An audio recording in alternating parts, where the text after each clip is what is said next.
we're basically living longer, and we're living healthier, and we're smarter than we were because we're much more, our nutritional levels are higher than they were because we're not starving, especially the people at the bottom end.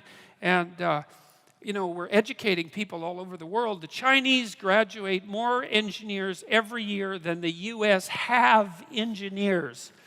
Now that's terrifying because God, we've got all these engineers already, and they're making gadgets at such a rate that you can't even keep track of the gadgets, right? You go online and there's all these technologies and all these subcultures using them, and you don't even know what the technologies are. If you're fully informed, you can't keep up with the new stuff that you might buy.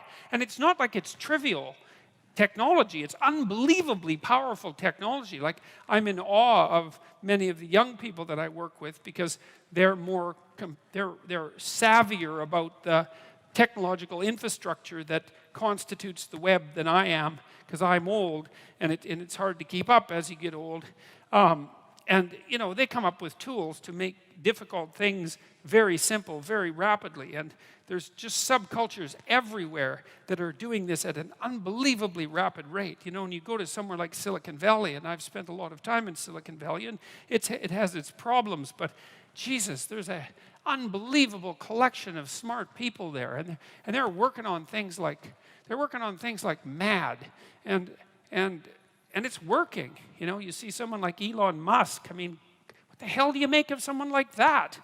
I mean, what did he do? He made an electric car, which is basically impossible, and it works, which is basically impossible. And then he built an infrastructure so that you could charge the damn thing wherever you drove, and that was basically impossible. And then he made it cheap, because if you buy an electric car and you factor in the price of gas, the electric car is actually about as expensive as the gasoline car, and so that was unbelievable. And then he built a bloody rocket, which was 1/10 the price or less of a NASA rocket that you could reuse, which was impossible. And then he put one of his cars on top of the rocket, and he shot it up into space.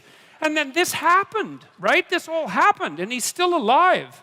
And and then he went and blew it all by smoking pot on Joe Rogan, because, well, it's so funny,